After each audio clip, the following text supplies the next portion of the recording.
Attention, attention. IPOB One Family. This announcement is for those outside of the USA that wish to donate to the Eastern Security Network Fund that is based in the United States. Because of the fees that donators have to pay the bank when sending wires, we recommend that if you're sending less than $250, that you donate through the IPOB USA website. It's fast, simple, and less expensive for you. Go to our website, www.ipobinusa.org/donate. That is www.ipobinusa.org/donate and make your contribution. When it comes to keeping our people safe, every bit counts. After all, the security of our communities is our responsibility. Let's make this happen together.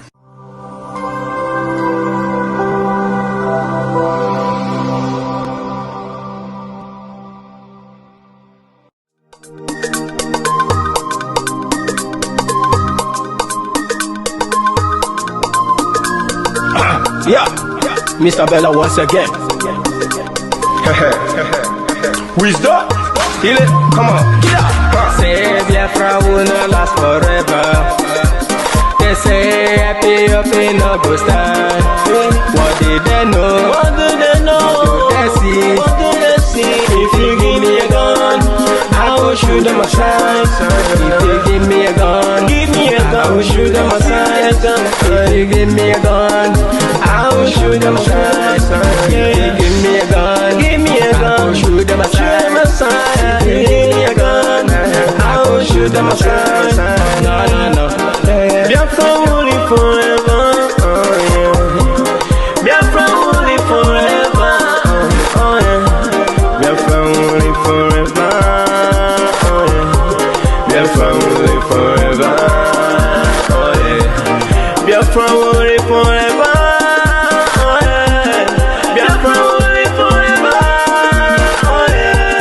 Biafra will live forever, oh yeah. Biafra will live forever, oh yeah. Ogerugo manige tetanura, the lovers of Biafra. This is the time we need to come together and fight for what is belong to us. Ogerugo maniga bandizu, what make us a giant of Africa. Adam Pochinti na Sugo, Mbogeru Nisina Nyama Kweno. Hello Lisa Binigwe, out of his wisdom, giving us somebody like nnamdi for this our race mission. Biafra will not last forever. They say happy up in no go stand. What do they know? What do they know? What do they see? What do they see? If you give me a gun, I go shoot them aside. If you give me a gun, I go shoot.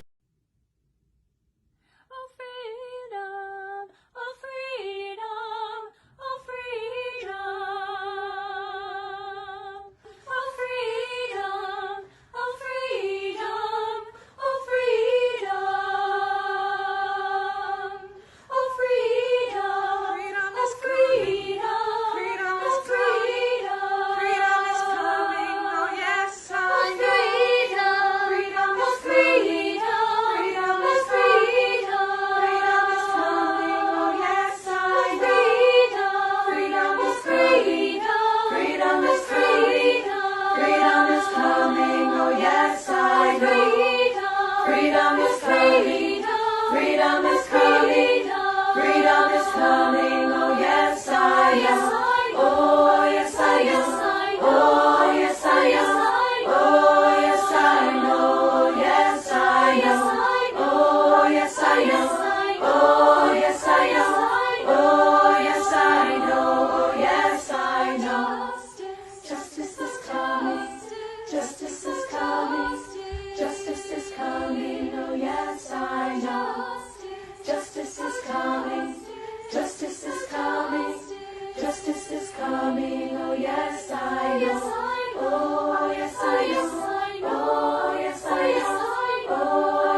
Olin 25-vuotias, kun havaitsin hiusten lähdön.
Good evening, good evening.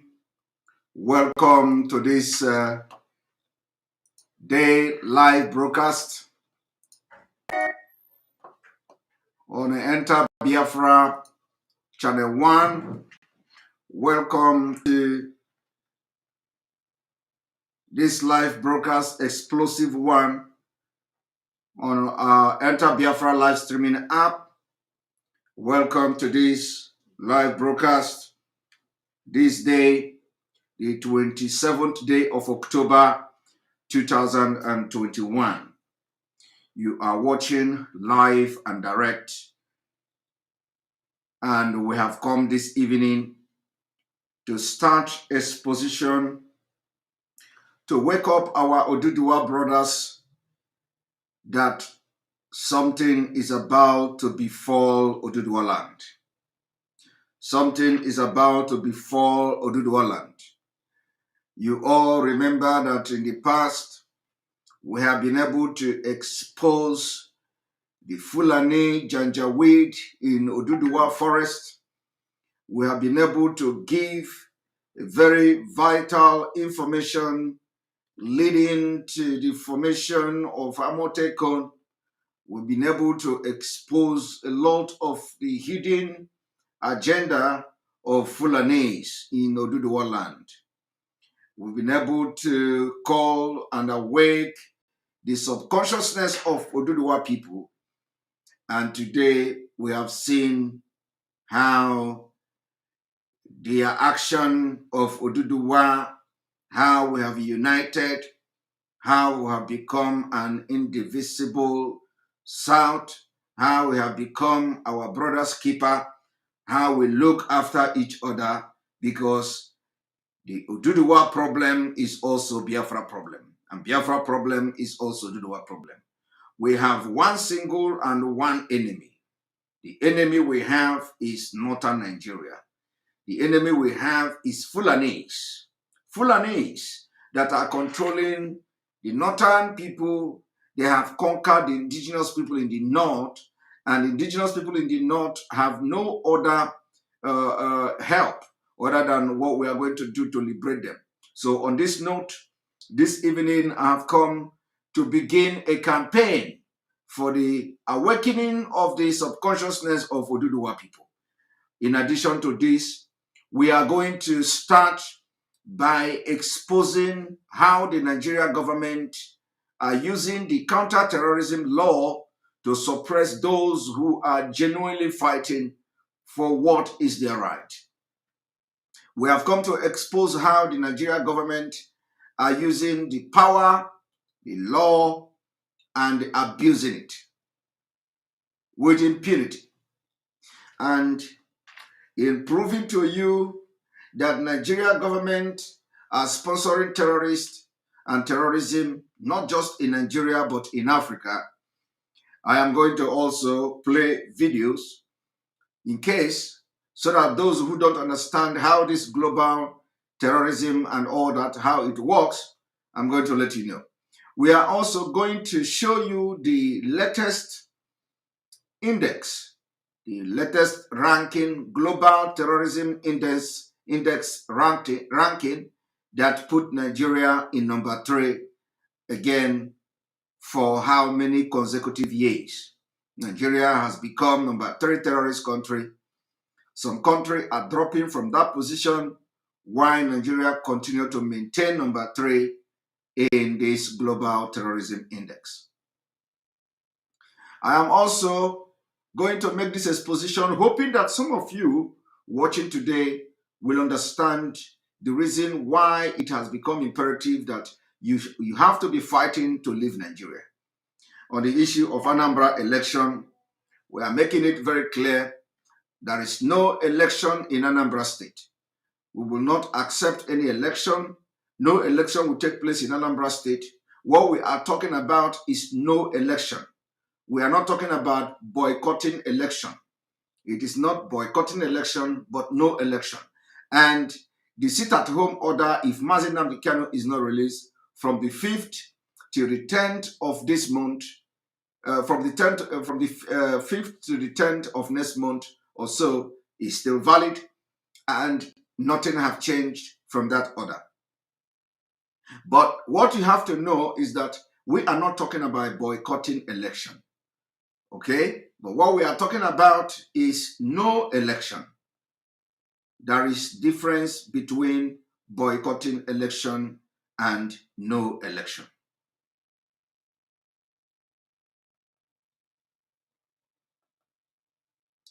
And for those who are misunderstanding whatever that is going on, you just take it that way. You just take it exactly the way it is. You don't have election when there is sit at home. If the election is on the 6th and sit at home start on the 5th, you don't have election. So we are not talking about boycotting election here. We are talking about no election in Biafra land. The message should penetrate and go straight to your brain. Now, I have to start without wasting any of your time. I will try to be as brief as possible. It is no longer time. This is not a time where we'll go and spend a lot of time, and then people will not be able to watch the video. So we are going to be trying to be as brief as possible. Starting from next week, our broadcast will be we have to be broadcasting couple of times a day, as we are now trying to reduce the time of broadcast because of the aggressive media war. The aggressive media war now is not about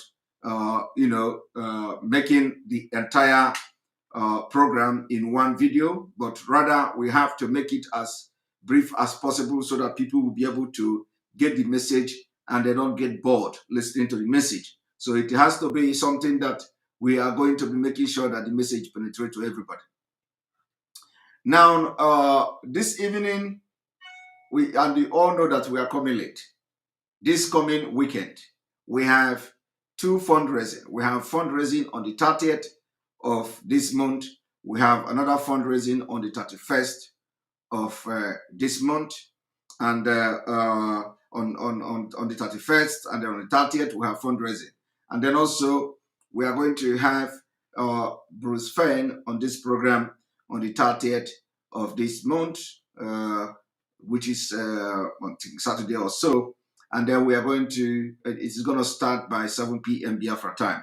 So endeavor to be part of that program. Endeavor, don't miss it, because there are a lot of things that you need to know that is going on, especially with the activities of the indigenous people of Biafra in global level. In global level, you need to know what is going on and how far we are going. This is all about creating awareness for the people to understand that the leadership and the Biafra people are working tirelessly to make sure things are happening.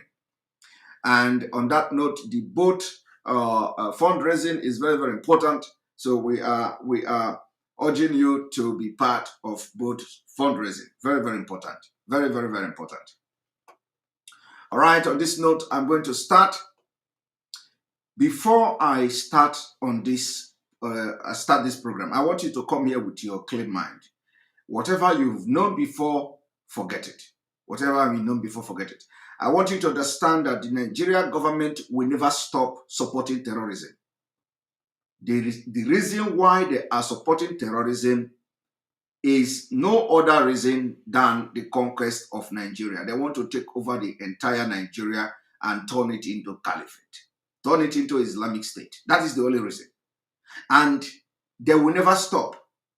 The only thing that will make Malami, the only thing that will make those controlling the presidency, the only thing that will make the Nigerian government, which is predominantly Fulani people, the only thing that will make them to stop sponsoring terrorism, to stop aiding, abetting, and aiding them, is when they have decided that the ideology of Islamic State is no longer attainable. And that is not possible. They can never believe that the ideology of Islamic State in Nigeria is not attainable. So only when they have come to say, okay, we are forgetting about Islamic State, that is the only time they will stop sponsoring and supporting terrorism.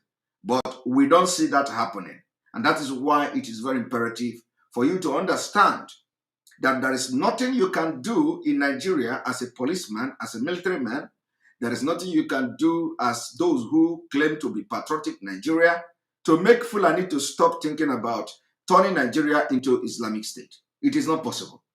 So I have come to teach you this evening how they are, making this thing happen, how they are achieving it, how they are enacting relevant laws, that they are abusing the same law at the same time, how they are empowering themselves, making sure that they are empowering themselves, making sure that they are using all mechanism to weaken those who may come against them. So what you see happening in Yoruba land today is also the mechanism they have put in place to weaken them. What you see happening in Biafra land today is also as a result of the mechanism put in place to weaken them. So whenever nnamdi kanu is incarceration, believe me, the Fulani think that they have dissolved Biafra. As Sunday Igboho is in incarceration, they are believing that they have now dissolved Oduduwa agitation. And they are quick to tell you that they have seen the sponsor of Sunday Igboho. They are very, very quick to tell you that somebody have transferred money to Sunday Igboho's account since 2013. But they are not telling you who are those transferring money to Boko Haram. They are not telling you who are those paying RNG ransom to bandit. They are not telling you who are those people who are making these bandits to have arms. They are not telling you who are the military men who are selling arms meant to be used to fight insecurity, selling them to bandits and to terrorists in the name of bandit. They are not telling you that, but they are quick to tell you who is sponsoring Sunday Igboho.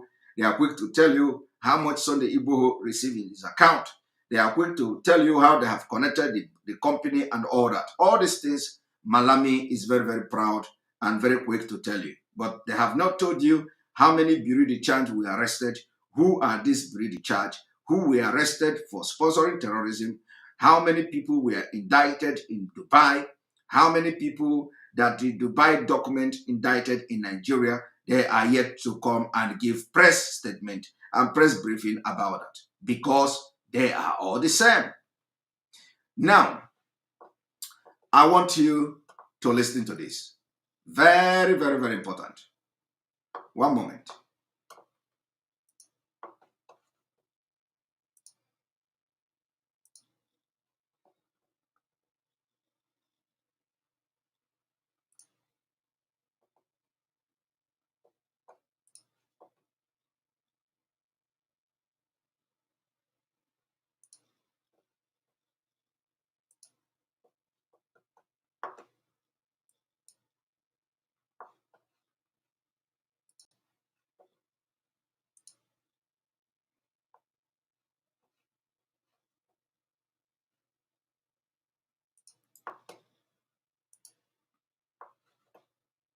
Made by Islamic cleric Sheikh. Let's begin what's trending with a comment made by Islamic cleric Sheikh Ahmad Gumi, who has condemned the push to designate bandits as terrorists. The Sheikh on Monday wrote a post on his Facebook page titled "Declaring bandits as terrorists will come with a price." He said if President Muhammad Buhari declares bandits as terrorists, it will mark the end of Nigeria as a sovereign and united entity. Well, now, what does this tell you? This is coming from the spokesman of terrorists in Nigeria called Gumi. Gumi declaring bandit terrorists will mark the beginning of the end of Nigeria. My brother, my sister watching me today, our international observers, our international friends all over the world that will watch this video, maybe after this live broadcast, you are just listening to a comment coming from Gumi. Gumi is a cleric, according to how they call him, of the Islamic cleric in Nigeria, who is known to be the biggest supporter and spokesman of the terrorists in Nigeria, threatening the same existence of Nigeria that attempt to brand them or designate them as terrorists will mark the beginning of the end of Nigeria. As I'm talking to you today, he has not been arrested. Gumi is not speaking because he is close to the terrorist. He is not speaking because he is mediating on behalf of the government. He is not speaking because government hired him to speak. No, he is speaking as one of them. He's speaking as one of the terrorists. In fact, the only thing that gave the Gumi the right and the impetus to speak with this authoritative language is because he knows that the government and at the center, the federal government of Nigeria, they are very right behind him. Now, Gumi is threatening Nigeria that if they designate the bandit as terrorists, that they will end Nigeria. They have not arrested him. Now, let me tell you, IPOB was proscribed in 2017 in quest to stop Biafra people from destabilizing the Fulanization of Nigeria. That is the only reason.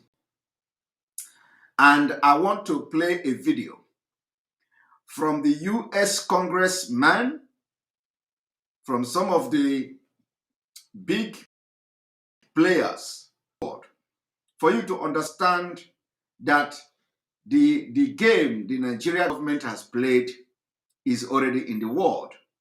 And the world know exactly what they are doing, why they are enacting those laws they call the anti-terrorism law or whatever, and they are using it against the people who are genuinely fighting for a genuine cause. So I want you to watch what I'm about to do. We are going to first of all start by from the 122. From 122, one moment.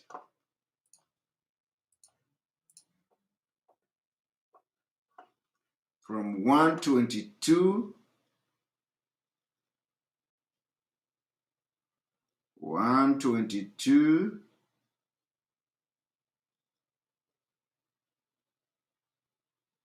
here we go.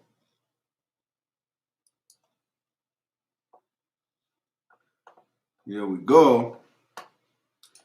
I want you to understand that what we are doing is to educate you so that you know what is going on and the reason why you must support IPOB, nnamdi Kanu, Sunday Igboho, and every other person that have risen up against this impunity, against the Islamization of Nigeria, and for the freedom of Biafra and Oduduwa nation. I want you to watch this.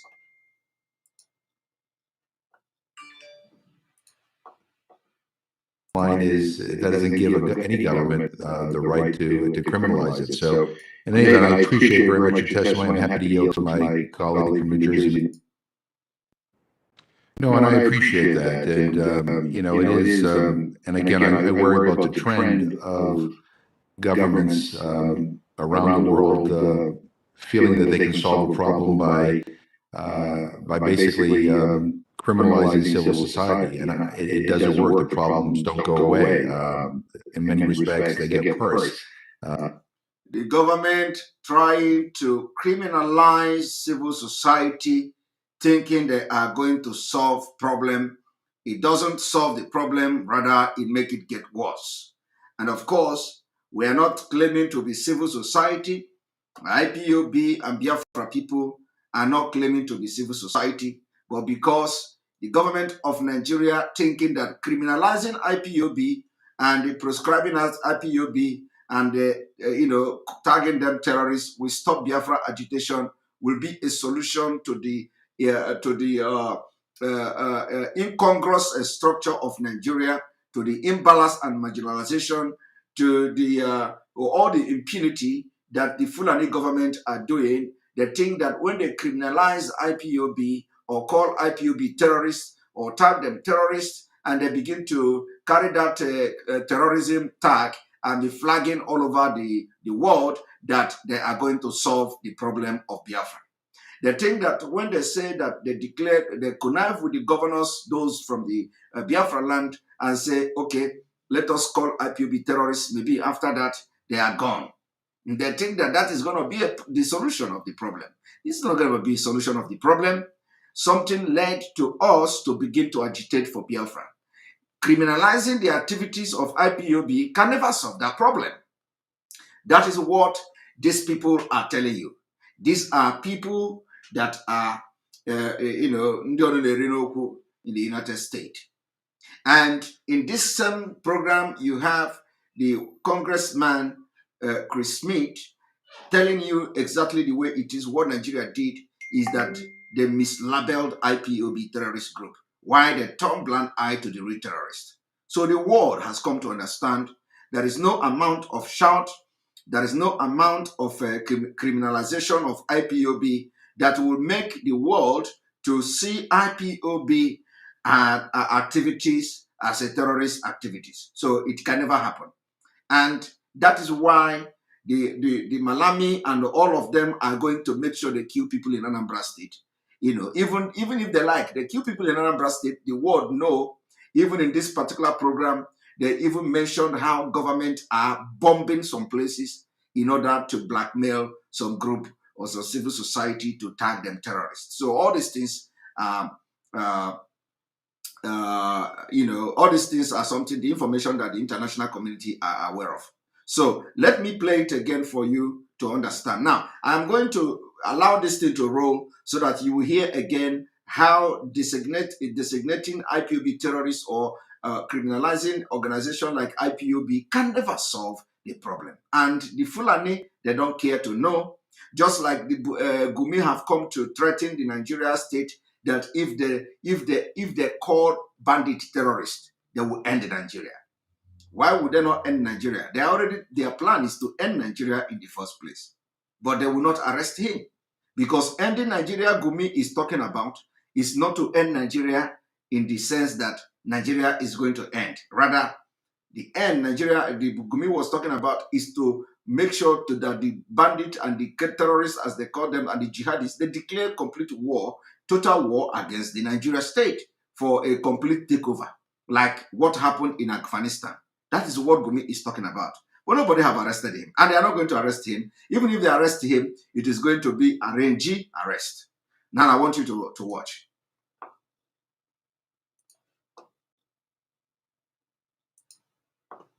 Vibrant by virtue of their voices. And in societies experiencing occupation, or societies experiencing conflict, or societies experiencing violence and terrorism, civil society is your route to fixing the problem. And if you outlaw and designate your civil society in those places, you actually silence the capacity to fix your problem.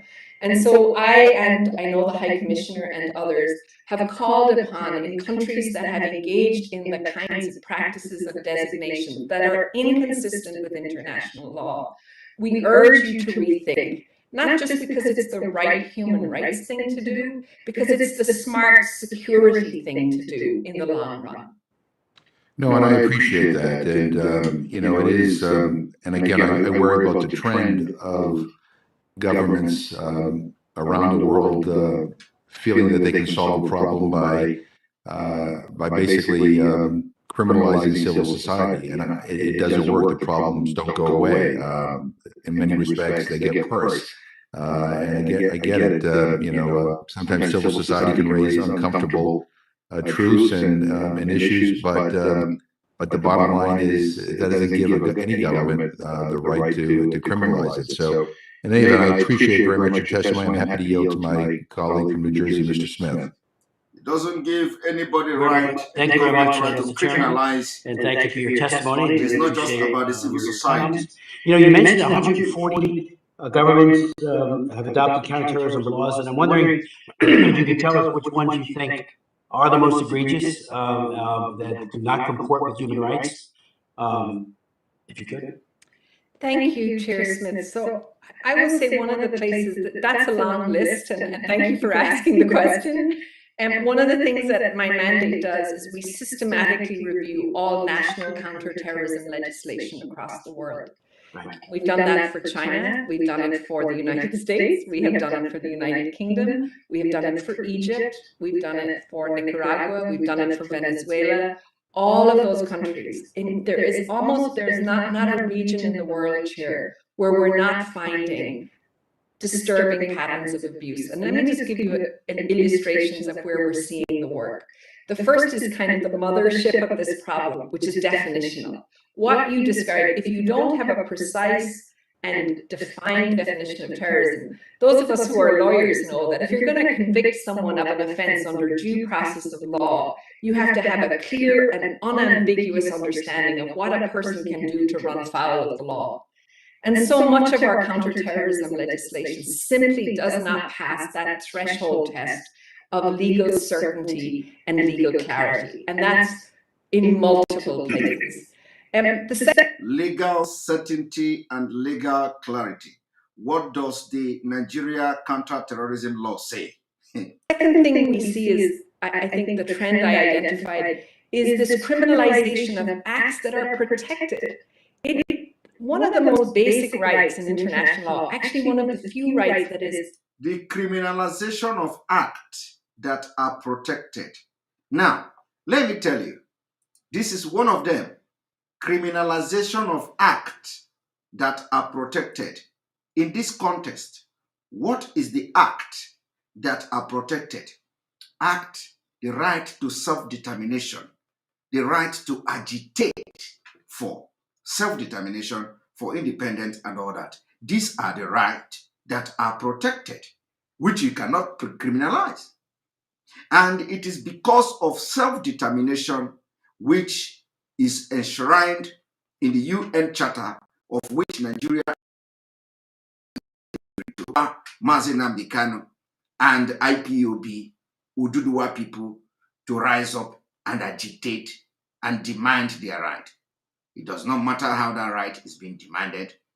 The atmosphere Nigeria created, but the problem here and the fact here is that the right to agitate for self-determination is protected and cannot be criminalized. Nigeria, by arresting nnamdi Kanu, have criminalized the right that is protected under international law. The arrest of Sunday Igboho has made Nigeria to criminalize the act of self-determination and agitating for self-determination, which is protected under international law. That is what we are trying to tell you here. So what can this Nigeria Terrorism Act, whatever the content is, pass the test that this woman is talking about here? I want you to watch up to the 25 or 125, and I will switch to something else. One moment.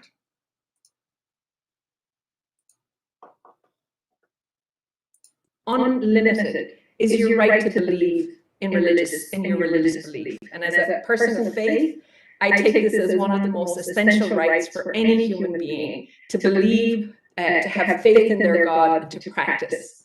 And when we see counterterrorism law encroaching on protect that most elemental of rights, the right to practice one's religious faith, then we know that we're in a realm where actually we have counterterrorism run amok. And we see that in multiple countries.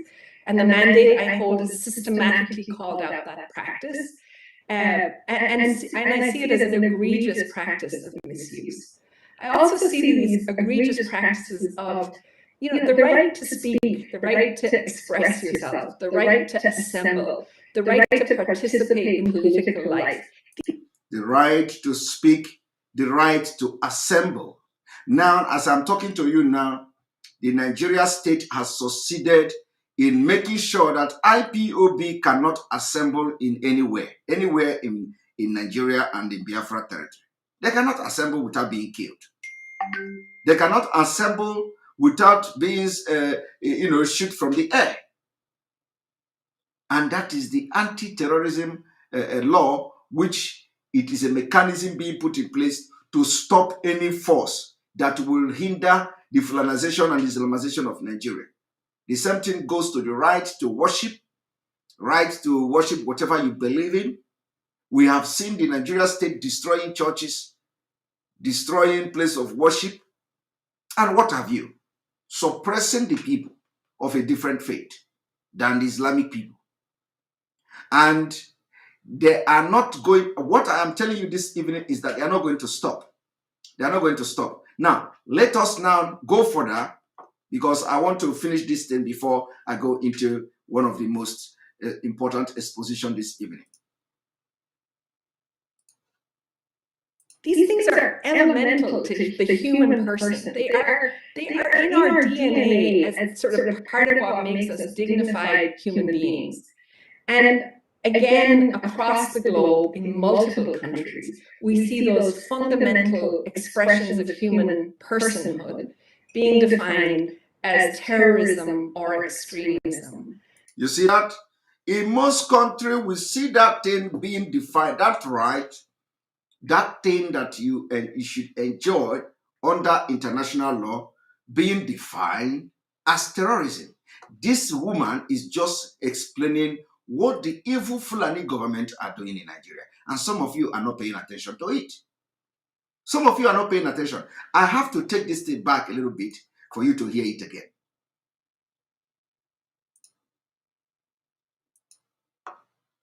Countries, we see those fundamental expressions of human personhood. We see those fundamental expression of humanhood being defined as terrorism or extremism.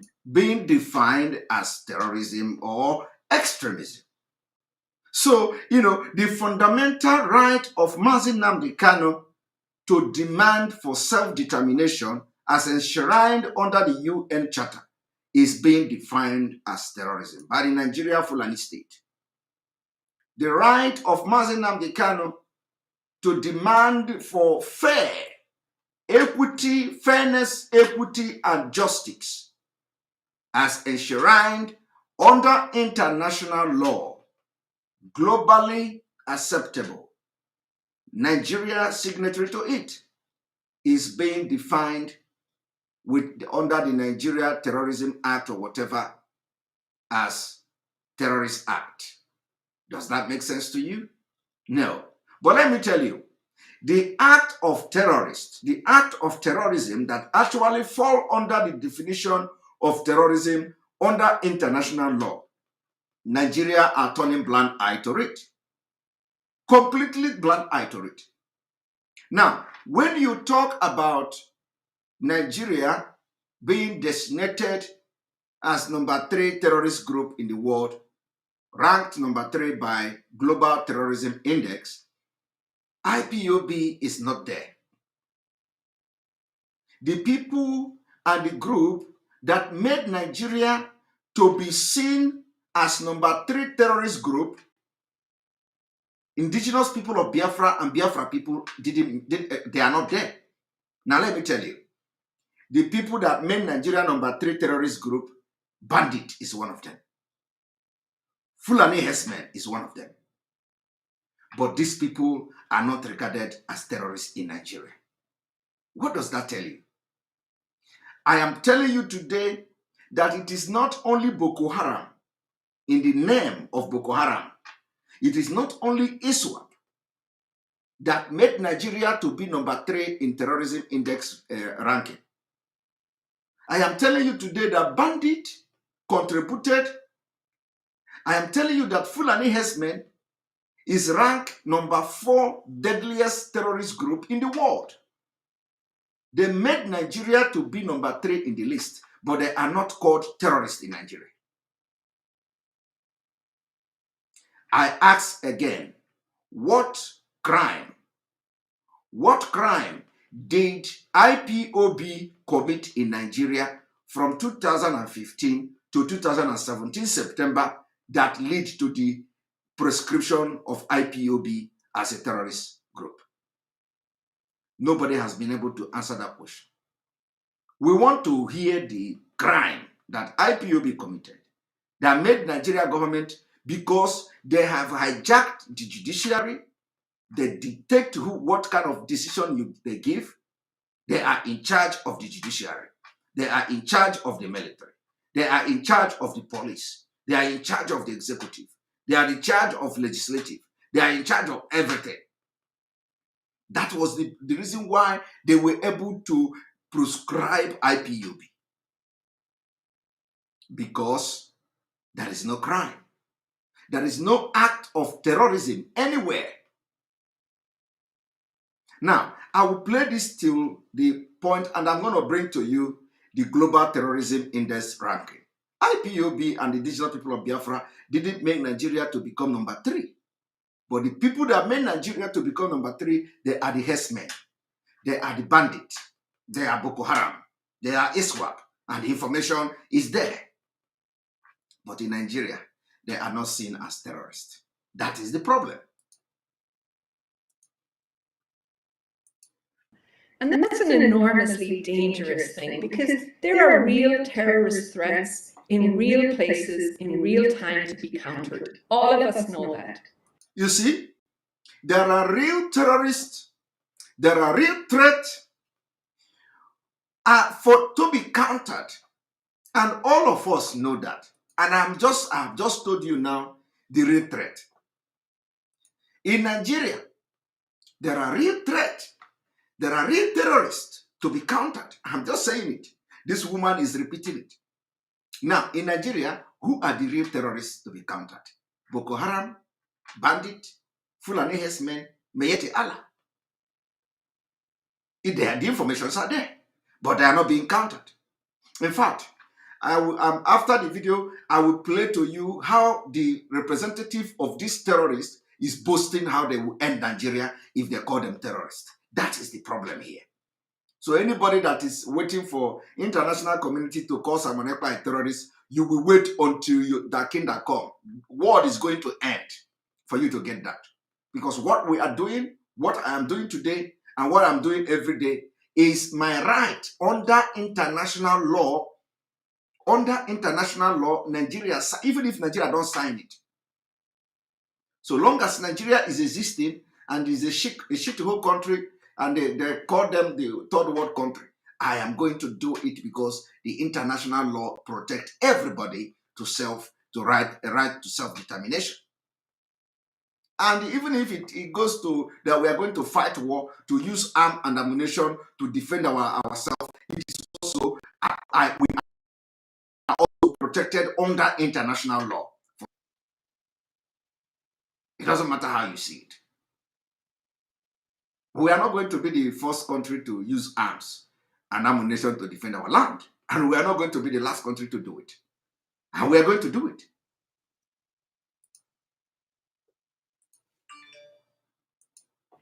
But limiting fundamental human rights in the name of countering terrorism is actually it's not just an abuse of human rights, it's an abuse of the idea of our security and safety under law. You see, trying to to prevent people from exercising their human right by using counter-terrorism law to suppress them is not just abuse of human right. It's not just abuse of human right. According to this woman, I want you to listen to her again so we don't misquote her.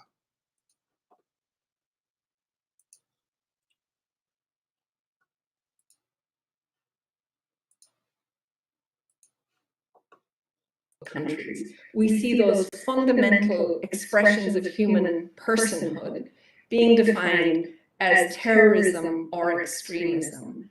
And that's an enormously dangerous thing because there are real terrorist threats in real places in real time to be countered. All of us know that.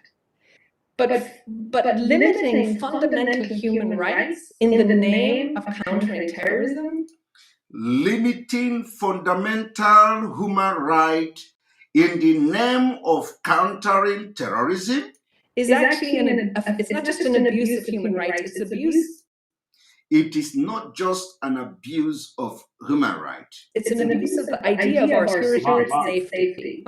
It is abuse of idea of our security and safety. Under law. Under international law. Let me just ask you, I chaired a hearing with our commission just a few days ago in Hong Kong, and was the author of the Hong Kong Human Rights and Democracy Act, which passed 2 years ago. Well, we know the national security law is being used with impunity by the authorities, and it's all, I believe, at the behest of Xi Jinping. Does your mandate cover, a piece of legislation like that is just rounding up the best and the bravest and the brightest and prosecuting? So thank you, Chair. Yes, indeed. So I should say that the mandate has led the UN Special Procedure Mechanism's engagement with China's counterterrorism and violent extremism regulation. Now we are going to go to 2 years ago, I issued the first 204 review of China's 204. So I know that the High Commissioner, I think, has issued a statement on this, and it's certainly an issue that my office and others will be watching closely in the days ahead. Thank you, Mr. Chairman. Thank you. I'll yield back. Thank you very much for your question. Thank you very much. My question. Thank you. Thank you very much. And I don't see any other questions here. Let me just, again, thank you for your testimony and for your questions. And I think,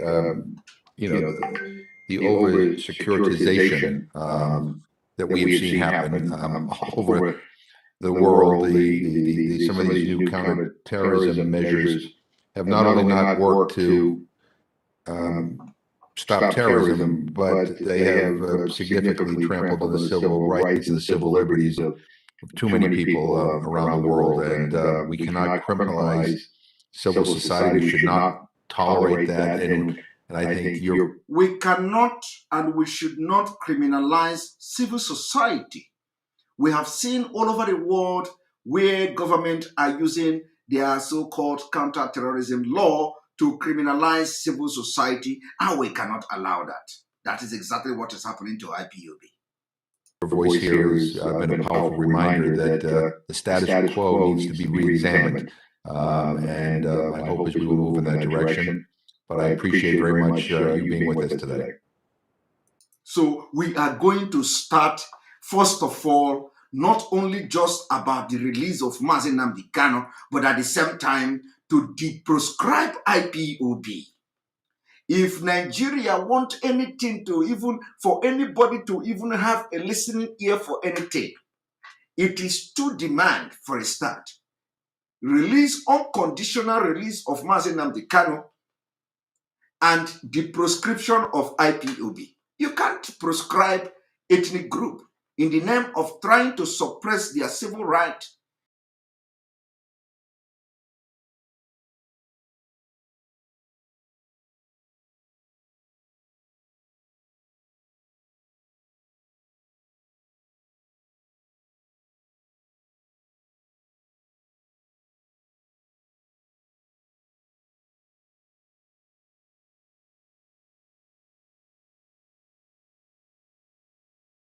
Here we go. We're back. Welcome back. So you can't prescribe IPOB in the name of trying to suppress the activities of self-determination, by impunity. With impunity. We can't allow that. So our demand is very simple. Release nnamdi Kanu unconditionally and deproscribe IPOB to start with. And I want everybody to listen to this. One moment.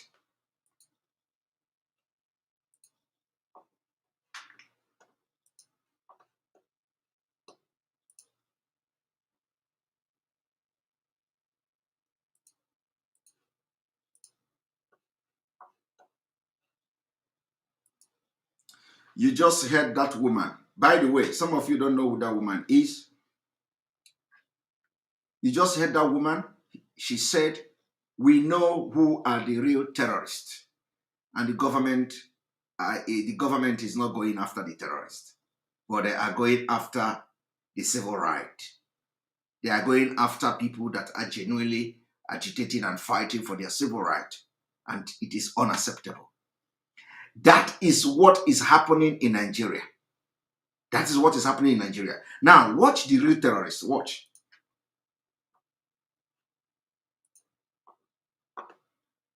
According to him, once bandits are designated as terrorists, the direct foreign jihadist movements will come into force and give criminality a spiritual cover. And you hear that? Gumi said once bandit is proscribed or designated as terrorist group, the bandit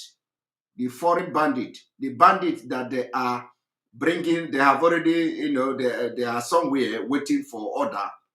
The bandits are somewhere waiting for order that immediately the Nigeria state call them terrorists, they are going to unleash the war, the final jihad on Nigeria. And some of you are still there, abusing Simon Ekpa and abusing IPOB. Some of you are still there chasing shadows. When things are going out of hand, right in front of you, you are busy chasing rat. Listen and listen very carefully. Remove the stigma of discrediting them with such crimes. While his comment has generated divergent views from many Nigerians, let's take some tweets. This tweet is from Derry, who wrote, Gumi just threatened the existence of Nigeria with terrorism, but this is not a one-off or a coincidence. He has unequivocally made his position known as the leader of terrorism, codenamed banditry. This just made mockery of terrorism charges against Sunday Igboho. While Yusuf wrote, Chiwetala Agu simply wore a jalabiya with Biafra symbol. He was ridiculed and tossed across various security agencies like Akara. Today, Gumi is telling the world that Nigeria will be destroyed if his client bandits are proscribed as terrorists. While author and activist Reno Omakri wrote, Sheikh Gumi never speaks for the victims, But when terrorist bandits are affected, he speaks, how long shall a government that is after Igbo and Kanu continue tolerating the PR work Gumi is doing for terrorist bandits? Gumi is an inspiration to these terrorists. I mean, I think that Reno Omokri's tweet hit the point right there, Tundu. But they are in Anambra. They are pushing for election in Anambra. Seriously pushing for election in Anambra, while bandits are threatening the entire nation. And let me tell you, the threat you just hear from Gumi is not ordinary threat. In fact, it is not even a threat. What Gumi is saying is just part of the government program. It is part of the government program to overrun Nigeria and turn Nigeria into caliphate. So Gumi is just revealing the secret of the government. That's why nobody is going to arrest him. Nobody will arrest Gumi.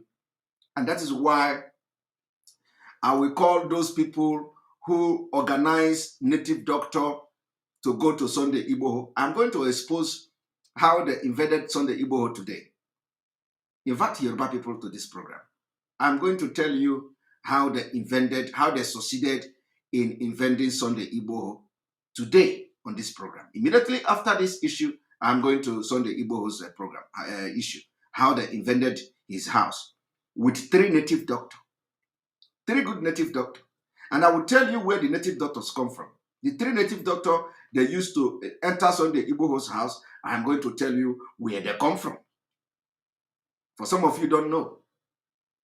When you hear in the news that they arrested cat in Sunday Igboho's house, it was the native doctor, one of the native doctors. I'm going to tell you where they come from. And as time goes on, I will tell you who they are and who contracted them. I will tell you the Obas in Yoruba land that consulted native doctors and took DSS and asked them to take the native doctors to Sunday Igboho's house. I'm going to review it to everybody. So Yoruba people will know where their problem is coming from. You know, from the beginning, we told Yorubas that you see your Oba, the problem we have in Biafra land is the problem you are going to have in this your agitation. The Oba, some of the Obas have sold their soul. And it is all about what they are getting from the government. And it will shock you, some of the people that were involved in making sure that Sunday Igboho's house were invaded. The people he talked with every day.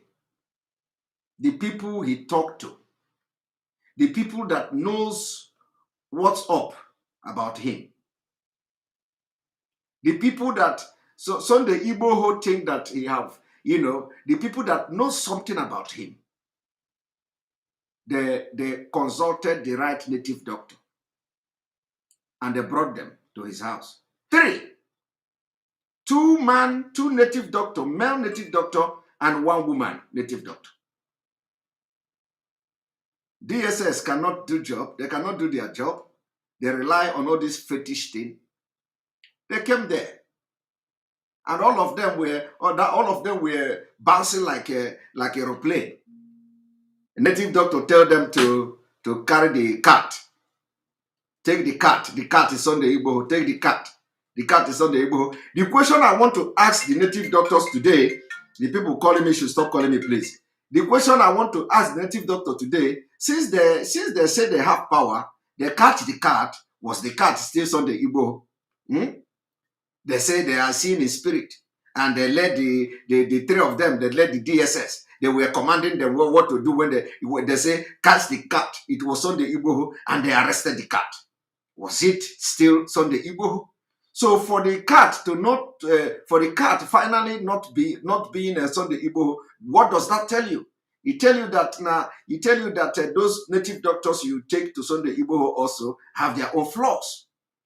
They have their own flaws, and the time is coming. The time is coming when they will be pooing in their pants because they have connived. In fact, the gods of Yoruba land, the gods of Yoruba land will never forgive those native doctors. The gods of Yoruba land can never forgive them because they are evil. They are evil native doctors. They are evil native doctors that are helping Fulanis to conquer their own land. And they went and say, oh, the cat is on the Igbo, take it, take it, take it. And they took the cat. They took the cat, they put the cat inside cat. At the end of the day, the cat was not Sunday Igbo. What about that? Had it been that Sunday Igbo did not show up or they didn't see him anywhere, the native doctor would have been boasting. I told you people that he is the cat. I told you people that he is the cat. He can never come out again. We capture him. Maybe they will kill the cat, and then so the Igbo did not appear anywhere. The native doctor will be telling them that cat is him. Now let us continue.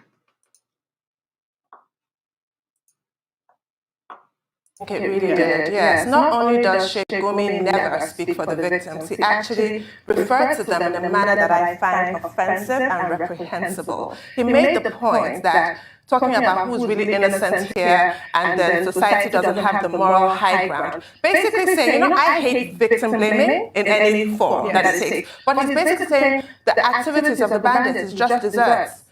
Serves you right, Nigeria. This is what you get. That is reprehensible, I must stress. Now, to the other point that he made, it makes no sense, frankly. Terrorist organizations do not wait to be invited to the party. If they want to hijack the bandits and take them over and give them finance, give them training, they would do so. Absolutely. Look at how IMN was proscribed by the Nigerian government.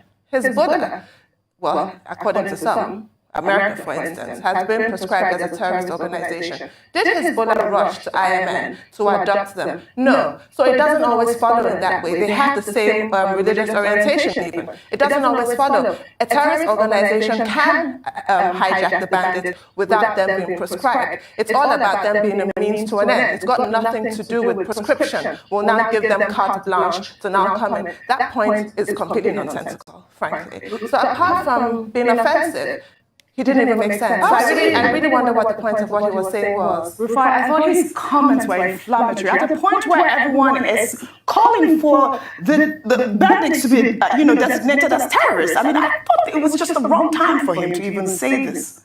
You see, when somebody does not have logic in his thinking, he becomes stupid. Try to pick out the logic in that statement. All I see they are talking about logic. The logical statement. They are talking about logic. Who care about logic? Very, very sad. Are the bandits or the terrorists not getting foreign support already in this country? Did we not hear the day President Bolaji Akemi talked about reports of helicopters dropping by and bringing weapons to these bandits or terrorists? Now let me tell you, one thing again you should know is that how can you describe this statement that helicopter is dropping or was dropping some consignment to the bandit using Nigeria airspace? Using Nigeria airspace, so do you know what is airspace? Do you know what it means? Nigeria airspace. At least, I don't know the level of surveillance the Nigeria have, but at least that is what we call airspace. And there are airspace surveillance. There is no way helicopter will fly in Nigeria airspace for government to not be aware that the helicopter is flying. Do you understand that? So, where are the government when terrorists are flying helicopter in the Nigeria airspace and nobody have shot them down? That is why that is why most countries are waking up to what is happening in Nigeria. And the only thing that is going to end this thing is the disintegration of Nigeria. Those of you who are thinking that you are more Nigeria than any other person, joining the Fulani to continue to carry out this impunity, you are going to live to regret it. We don't want you dead. You are going to live to regret it. You are going to definitely regret it. Definitely. I want you to watch.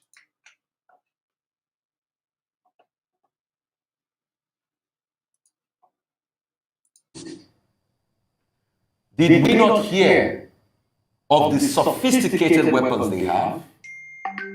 How did they get that? Do they make anti-aircraft guns in Nigeria? Okay. Somebody must have given those guns to them. Okay. Did we not hear how Recep Tayyip Erdogan talked about Turkish groups being here? Okay. Did we not see stories of international affiliations with ISWAP already? Okay. He has nothing to say. He has nothing to say. That's why you can't make sense of what he's saying. Like Tulu said. You see, one thing about what I don't understand about these people is that, is it that they don't understand who Gumi is? Is it that they don't understand that the Gumi is actually speaking for the government as a government agent? They are still yet to understand that. They are still saying Gumi is not making sense. Honestly, this is even very absurd. Very, very, very absurd. Very absurd. That they are saying that it's not logic, it's illogical, it's this and that. Gumi is speaking for the government that is funding heavily the terrorism in Nigeria, and the only reason they are funding the terrorism is to turn Nigeria into Islamic State. And let me tell you, the one the Turkish government, the president come to do in Nigeria, it's just a formality. It's just a formality. Is it not the same government that turned the biggest cathedral in Turkey into Islamic whatever? Is it not the same? Is it not the same government? Is it not the same man that turned a historic cathedral? At least, if he did not turn it, at least he came to become the president of Turkey, and he didn't reverse it. The biggest cathedral in Turkey. The biggest cathedral in Turkey. Is it? I don't know which city of, whether it's Istanbul or somewhere, but at least one of the biggest cathedral in Turkey. They rubbish it because it's a history of Christianity in Turkey. They turn it into mosque. Is it mosque or something like that? I have to check that. But I want you to check it. I want you to check what happened to the biggest cathedral in Turkey. In Istanbul. I don't know whether it's Istanbul or somewhere. Okay, so if he wasn't the one that turned that cathedral into mosque or whatever they turned it into, what did he do when he became the president in Ankara? Is it in Ankara city? He turned it into mosque. So yeah, but anyway, in Constantinople, whatever they call it. But so these are, you have to be, if you are doing this thing, if you are agitated, that is why Islamic Center, now Islamic Center, thank you very much. I don't know which one, whether it's a mosque or something like that. But if you are agitating for Biafra, that's why I say if you are agitating for Biafra, you must be very, very conversant. You must be very knowledgeable. You must know things that are happening around the world. You must know history, or you must read. Somebody like me, I don't know if I am living 72 hours every day, because I do a lot of things. I do a lot of research. I do a lot of reading. In fact, I don't know whether I am living in the internet or I am living in another life, because I want to know things. And there is nothing that I'm going to talk about today that I don't have something to back it up. There is nothing. There is nothing that I am going to talk about today that before I mention it, I have nothing. I already, before I will begin, even if I don't plan it, but just that I mention it, I have something to back it up. That is how to be prepared. So when the issue of this president came to my mind now, I remember that there is a cathedral. There's a very big cathedral in Turkey that they have turned to Islamic Center or something like that. Now, if a president can turn a cathedral, which is what these people were telling you in the other video about religious freedom, about the right to worship, about your religious right and your right to exercise your civil right and the right to worship and your right to believe and all that. If a president or president is have been elected and there is a historic conflict in that country, and the person understand that there is a very, very big historic conflict here, which has to do with the cathedral turning into mosque. Okay? Now, what message is that particular president of Turkey sending to the world? To continue to be a president in a country where cathedral, a Christian cathedral, has been turned into Islamic mosque or museum. And then he go to Nigeria to say, the people who want to overthrow my government is here. My people, he did not go to Nigeria to fight terrorism. He did not go to Nigeria to say that the terrorists, we are fighting terrorists. He did not go to Nigeria to say we are fighting those trying to Islamize Nigeria. Okay? So if it is about Islamization of Nigeria, he has to start from his own house to show example. If he is against what is going on in Nigeria, he has to start from his own house to show example that this cathedral is a historic cathedral and should not be turned into mosque. And then some people come to tell me, so, and remember, there is also the allegation that Turkey is funding Boko Haram. My people, don't be deceived. They have reached agreement. This man is going to Nigeria. The only thing they are doing there is to reach agreement. They are strategizing because they know Nigeria is breaking up. They are strategizing. They are planning evil against us, and it can never work. We are going to triumph. We are going to win at the end of the day. So what you see happening in Nigeria now is not a coincidence. All of them going to Nigeria. The British warship appearing in Nigeria. All those nonsense can't move us. All those nonsense can't move us. Believe me. All those nonsense. They put a call through. Cruise to Nigeria sea. Come and show so that people will go to British warship to see the British. All this nonsense don't move us. It don't move us. It don't move us a bit. So don't be discouraged or surprised when you see what is going on, and they know the time is ticking and the time is coming. Nigeria is coming to an end, and nothing can stop it. If it is fight with gun, we are going to fight it, and we are going to support it. It is not going to end well. We said we are going to make friend. We are going to make friend with North Korea. We are going to make friend with North Korea, and nothing will stop it. We will make friends with North Korea because we are desperate. We are desperate for freedom. North Korea have not done anything to us. Have they killed us? No. Have they done anything to us? No. So if North Korea today, want to embrace Biafra and help Biafra, so be it. Because we are desperate, and desperation calls for desperate actions. So we are going to make friends with North Korea. We are very desperate. Very, very desperate. We're not hiding it. If that is going to make America to say, okay, this terrorism thing people are doing in Nigeria is too much, they are waking up now, fine. But let me tell you, I want to tell you people one story. There is a lot of things going on in this world, especially in international diplomacy. Some of you don't know how these things work. Do you know that a country called Syria,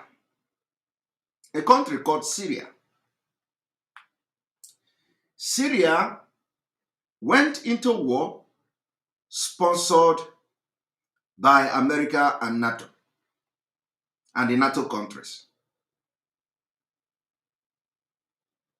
Now, do you know that a man called President Assad,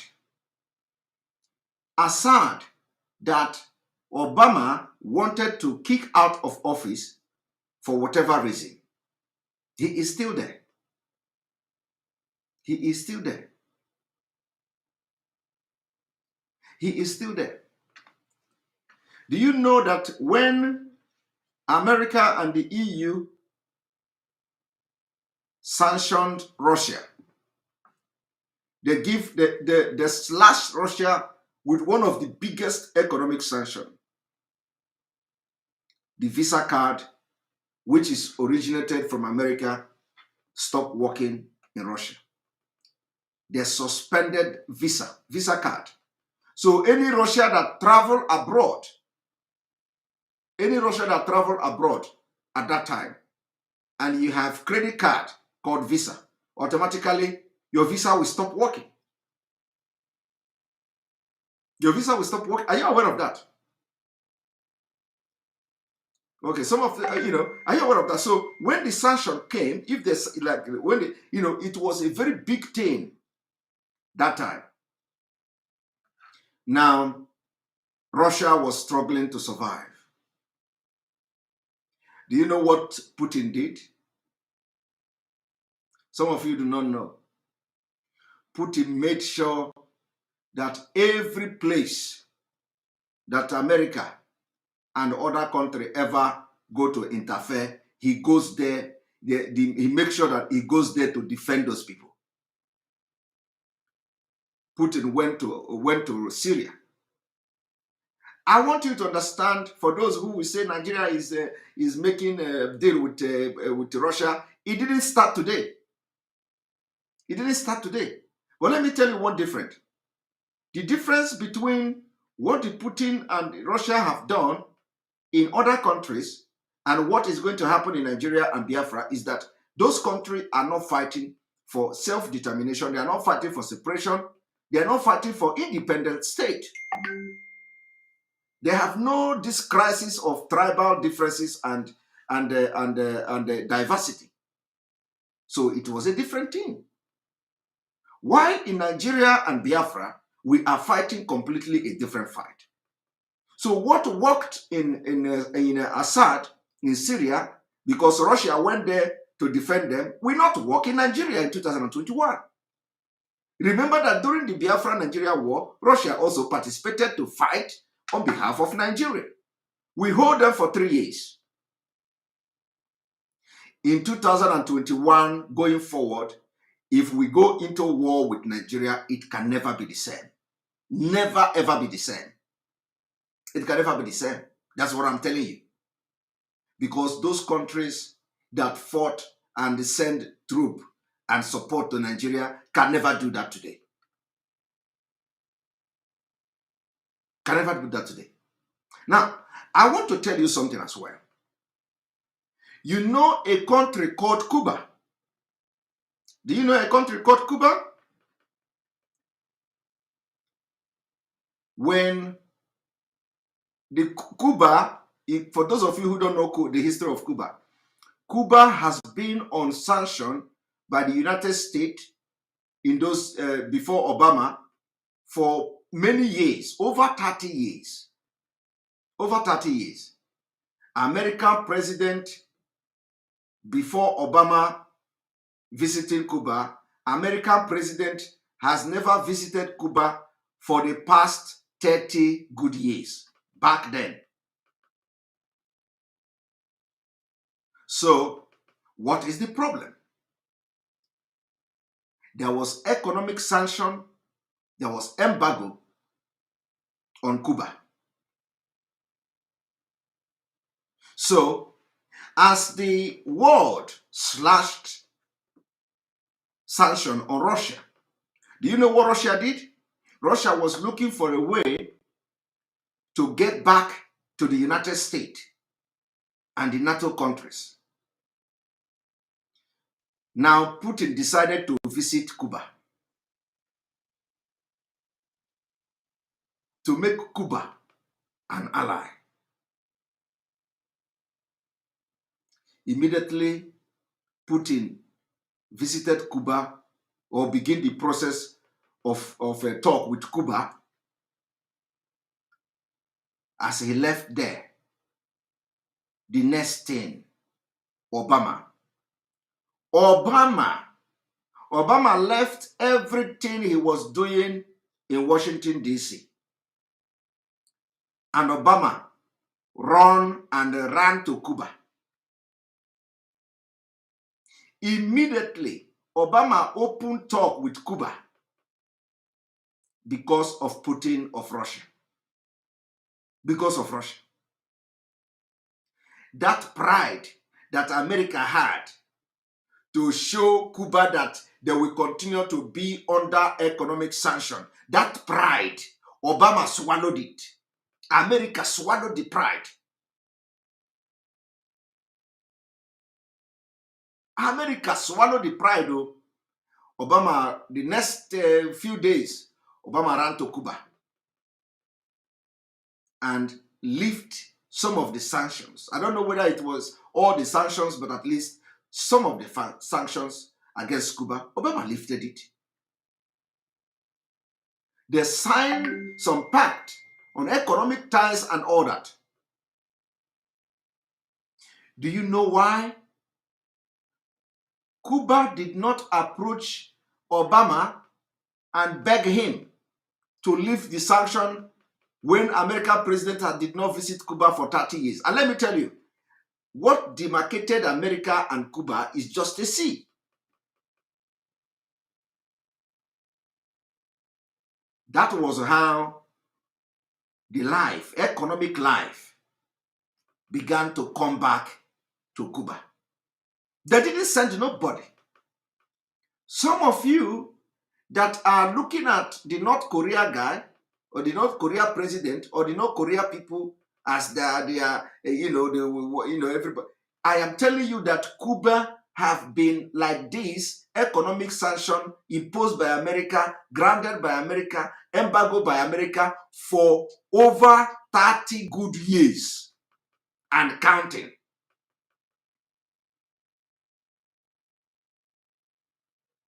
But it didn't take any diplomatic talk other than just Russia opening diplomatic ties with Cuba. That was the end of the story.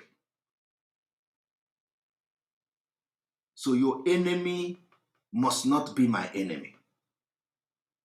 Your enemy must not be my enemy. It is a brain game we are into now. This struggle now is where we are using brain. It has become a brain game. We need to provoke some countries to know that we are desperate. Very desperate. So that we will not wake up one day, these people that are threatening us, that if they call them terrorists, they are going to wipe entire Nigeria away. Do you have anything to defend? Do you have anything to defend yourself? Do you have what it takes to defend yourself? Do you have what it takes to defend yourself?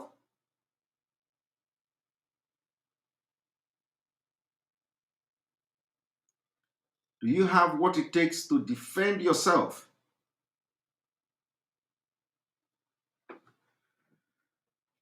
Do you have what it takes to defend yourself? And I'm going to, one moment.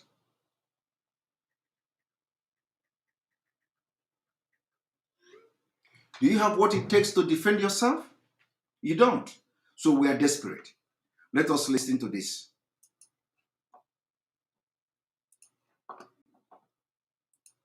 For baseless arguments. But why is the government treating Sheikh Gumi And that's this the guy problem has in this been country. No, Britain is going to encourage terrorist organizations with that hate gloves treatment. And we are sitting on a keg of gunpowder, I keep repeating. Because you are having people like Sheikh Gumi being advocates for disintegration of the country, and you are letting them walk free.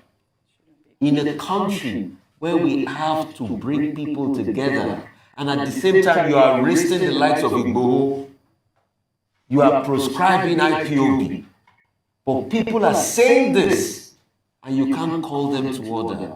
Absolutely. Please, if we want to build Nigeria, we have to collectively do it. This statement is wrong. Absolutely. If there's anything called the height of hate speech, this is the height of hate speech. Absolutely. They are calling it hate speech. They are calling it hate speech, misplaced priority. They are calling it hate speech. How does that amount to hate speech? It's not hate speech. Difference between this terrorism and hate speech. Now, I want you to remember what I did. Okay? The video I played about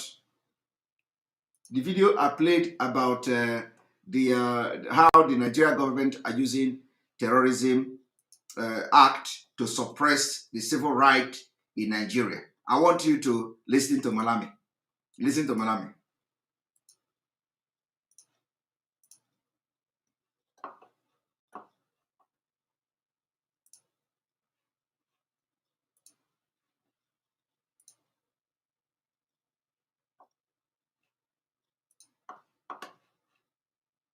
Of 273,198,200,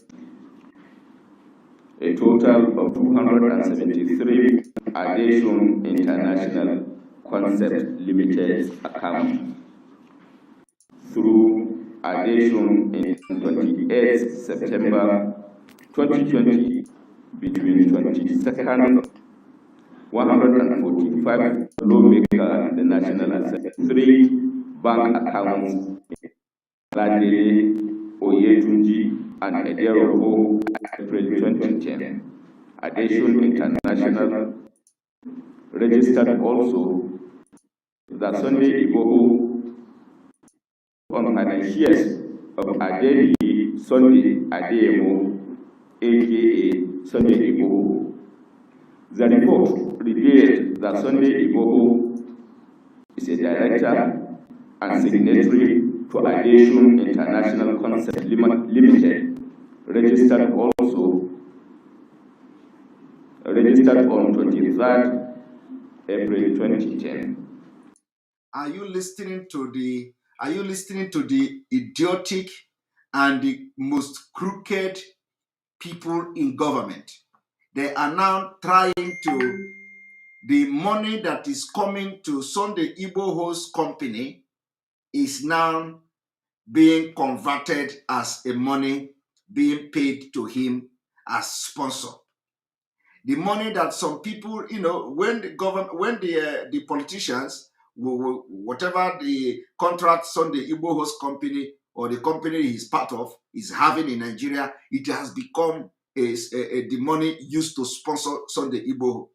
And they said from 2013 to 2021, this is the most wicked and most absurd thing I have heard in my life. Somebody just started engaging in fighting terrorism in 2021 in Nigeria, in Yoruba land, and they are now calculating the amount the company have received as a business registered, legitimate business registered in Nigeria. They want to calculate it from 2013 to 2021.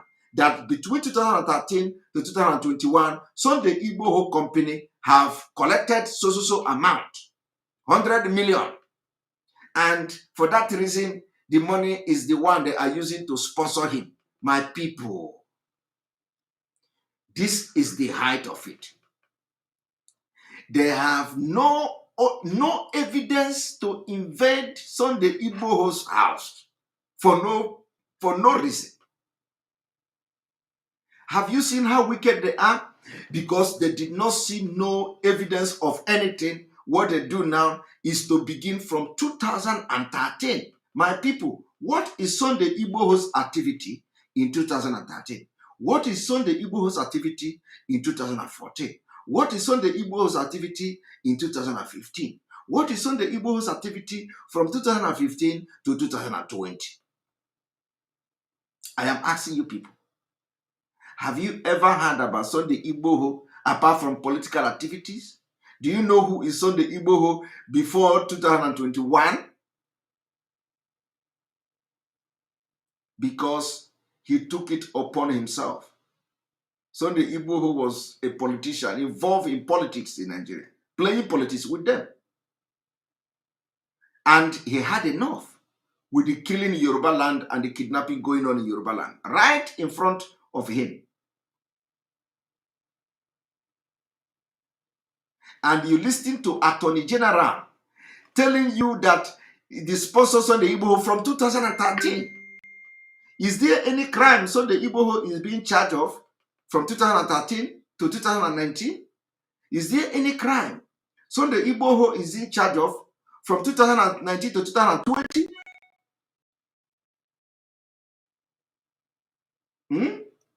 Listen. Additional international concept, the report on financiers of Adeli Sunday Adeyemo, aka Sunday Igboho. The report revealed that Sunday Igboho is a director and signatory to Addition International Concept Limited. Is a director and a signatory or a signature to whatever Addition Concept International Limited. And so what? And so what? Registered on 23rd April 2010. Registered in 2010. 2010. Registered a company in 2010. Addition International Concept Limited also has Oladele Oyetunji and Ederobo Adeyemo as directors. They have these people as directors. So what? Similarly, Igboho is linked to 43 bank accounts in 9 banks. And Igboho is linked to 43 bank accounts in 9 banks. And so what? The major financier of the fugitive and separatist was found to be a federal lawmaker in the National Assembly. Okay. The financer and sponsor of this fugitive, according to him and separatists, was found to be a member of the National Assembly.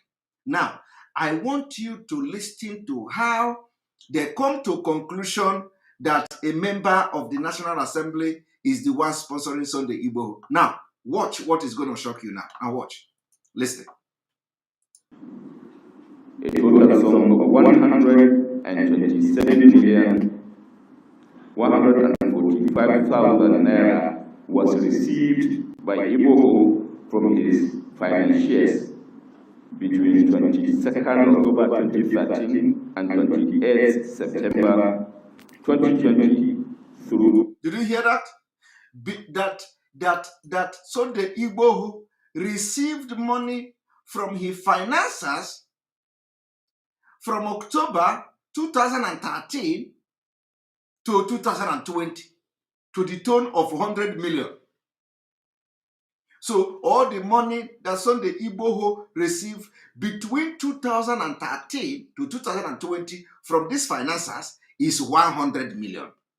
Now, Jesus Christ, this is it. You can understand the level and the height these people will go to crush anybody standing against Islamization of Nigeria. You can imagine. They have not proscribed bandit. Gumi is threatening to end Nigeria if they try it. This man is here telling you that the people sponsoring Sunday Igboho from the collected money from them, from the sponsor since 2013 to 2020, and he collected 100 million. So the money Sunday Igboho have been collecting since 2013 from his business, whatever he do, is the money that they are using to sponsor him in 2021. Because they have told Sunday Igboho that in 2021, Fulani is going to be killing people in Oyo State. Fulani is going to be killing people in Oyo State. So Sunday Igboho open company in 2010. We are going to make sure that in 2021, when Fulani will begin to kill people, you will use the money we are paying you from 2013 to 2020 to carry attack against them. My people, are you seeing it? This is how they abuse power. This is how they enact laws. Instead of to end the problem, they shy away from the problem because they know the problem is defending them. They know that the crime and the terrorism in Nigeria is favoring them. So they shy away from it. And those who want to fight terrorism, they will use the terrorism law to hunt them. Like they are hunting the IPOB and the Igbohos now. Listen.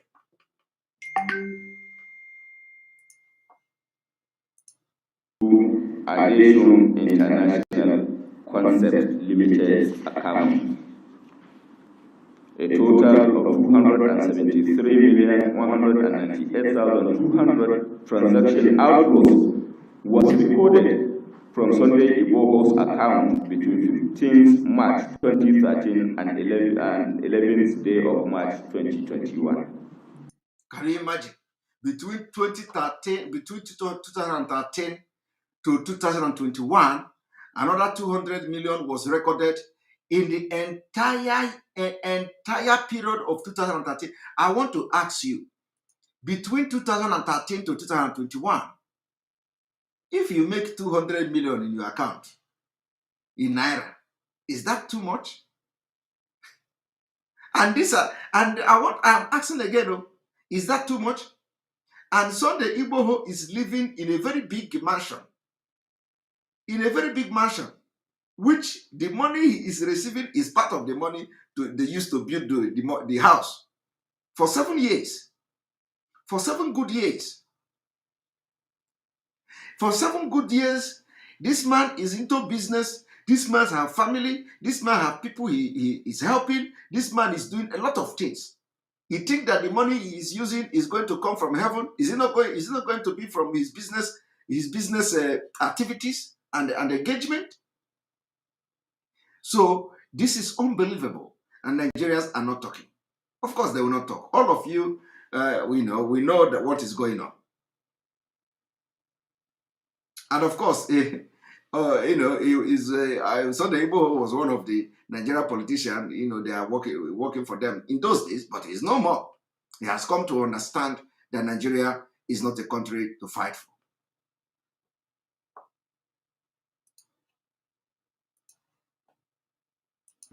Investigations revealed that Aviation International Concept Limited, belonging to Igboho, transferred the sum of 4,750,000 to Abbal Bago and Sons. It might be recalled that Abbal Bago and Sons and its promoter Abdullahi Umar Usman are suspects in the ongoing joint terrorism he cannot even read. In the ongoing joint terrorism financing investigation. Abdullahi Umar is by way of financial transactions also connected to Suraju Abubakar Muhammad, who was sentenced, for your information, to life imprisonment in United Arab Emirates on charges of financing terrorism, Boko Haram. This report shows the nexus between separatist agitation, terrorism financing, and disruption of peace in the country. You can imagine that the other person that Sunday Igboho transfer money to is linked to another person who is being investigated on under terrorism, who have also linked to somebody who have been sentenced to life imprisonment in Dubai. How the hell does that concern Sunday Igboho? How the hell does that concern Sunday Igboho? And is 12 million naira the one that is going to be used as to buy Boko Haram machine gun? Is it 12 million naira that Boko Haram used to buy to purchase their anti-aircraft? So if somebody transfer money to somebody, so why are you not holding back? Why are you not holding back managers, bank managers who actually open accounts for the terrorists and they are operating it? Why are you not arresting Pantami? Pantami has been accused. Why are you not arresting Gumi? I don't understand. So if somebody is operating a company and you transfer money, your company have a transaction to another company, another individual who have connection to whatever people in Dubai and they are into financing terrorism, how does that concern you? Is there any evidence of Sunday Igboho communicating, even if there is any evidence that Sunday Igboho is communicating with somebody, what is the content of the communication? What is the content? That is not it. They don't have anything. They are only looking. Nigeria is that kill him first and look for evidence. Kill him and look for evidence. The report found connections of financial transactions between Addition International Concept Limited belonging to ipob and some construction companies and businesses, among others. Okay. Construction companies and businesses, among others. So if Sunday Igboho a company have transaction with construction company and among others. So all the construction companies are all terrorists. I don't understand. I don't understand. Since 2010, the company was found. Today, they want to close down the company. That is what the Fulani does. They crash everything. Anything that is going to make you to fly, they crash it. This is the reason why a lot of people are afraid to talk in Nigeria. They don't want to lose their property. They don't want to lose their business. They don't want to lose their money. They are scared. They are scared that any day they come out to talk the truth, they will now begin to go to their account, link them with. This is the reason why the governors are acting the way they're acting. Because any day the governor will come openly to back Biafra struggle, they are going to remember them like this. Any day, any senator is collecting contract will come out to talk about Biafra like this, to talk about Biafra like us, they are going to bring his account like this. So that is why we say, anybody, you see all these people, they are all Biafrans. All the governors, they are all Biafrans. They are only protecting the stolen wealth from Nigeria state. Because any day they dare come out to do what we are doing, they will visit their transactions. They will go back to Mahina. David Mahina. Any day David Mahina talk about Biafra, he's gone. Completely gone. Because his own criminality don't have part two. He looked. So any day, David Mahina will be the last person to talk about Biafra. In fact, he rather die than talk about Biafra. That is why he has come bold to say Ebonyi people are being discriminated, Ebonyi people are being marginalized by the Igbos. These are the words they tell him to start talking, to sow the seed of discord. And some idiot are believing him. And they don't know that why he is saying those things is to create confusion and division among the Igbo people, and at the same time to continue to maintain and enjoy his wealth, his stolen wealth. Dave Umahi can never be, he will be the last person to talk about Biafra. Because any day he does, he is gone. His finance is gone. Everything is gone. And so when you tell us none of the elite or none of the leaders are supporting you, my brother, we are not expecting any leader from this government or any political leader or any leader, any elected leader to support us. It will never happen. This is what is going to happen to them. What is happening to Sunday Igboho now, what they are reading now, is what is going to happen to them. A lot of people are asking, where is Abba Kaire? Of course, you can't hear about Abba Kaire. They have gone to, Abba Kaire have gone to the native doctor to make turn Nigeria people away from talking about him. And of course, they have given every Nigerian media, but we are going to wake everybody up. We're going to talk about him. Where is Abba Kaire? Nobody is talking. Don't be surprised that Abba Kaire is being used to go to secret operation. Secret operation. Don't be surprised though. In the night, he is a police officer. In the morning, in the afternoon, he has been suspended. Don't be surprised though. You can never hear about Abba Kaire. But let it be this Frank Mba. Let it be that it is Frank Mba, this one that is carrying himself as spokesperson. Let it be that it is Frank Mba that were involved. That were involved in this scam. Daramola Martina Mazindewo, I am watching from Enter Biafra Channel 1. Thank you very much for watching from Enter Biafra Channel 1. Thank you, Daramola Martina. Daramola Awoduduwa is it sister or brother? I don't know. This Martina. Martina should be a man. All right. So this is the reason why a lot of people will not talk, and they will never ever talk. And we understand them. We understand them. Now I want you to listen.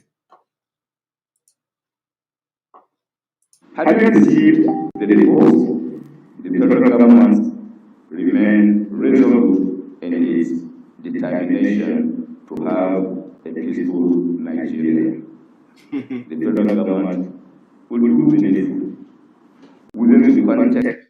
The federal government want to have a peaceful Nigeria when Gumi is telling you any day you call bandit terrorists, you are gone. And he's still standing. And these are the people deceiving you. They want to have a peaceful Nigeria.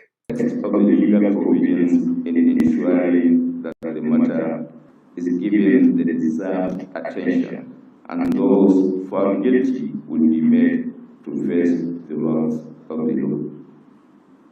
This press briefing is intended to provide an update of what the federal government is doing within the context of the fight against terrorism, and will be kept informed as further events unfold. After the count of 3. 1, 2, 3. All right.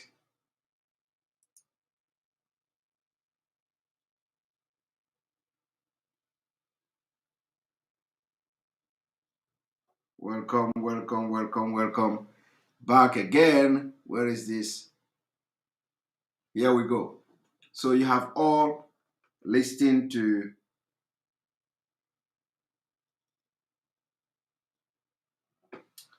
one moment.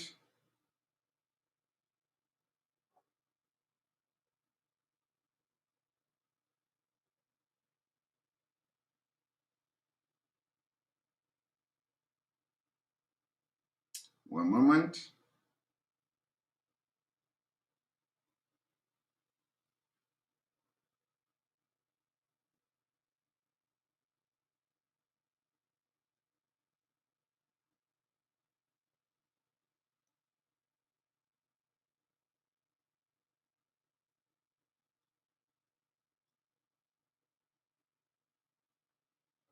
All right, here we go. So you have just listened to all these things, all the exposition we have done today. And let me also, one moment.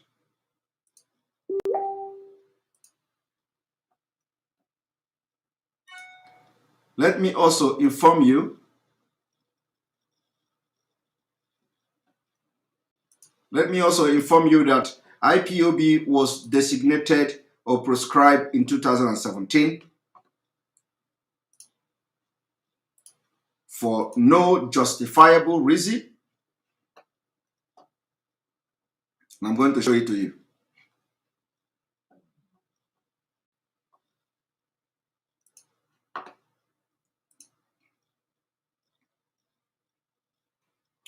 Court affirm ipob prescription designation as terrorist group.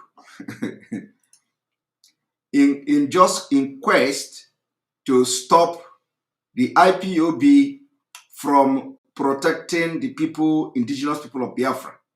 Now, which day was this court prescribed IPOB, and who is the judge?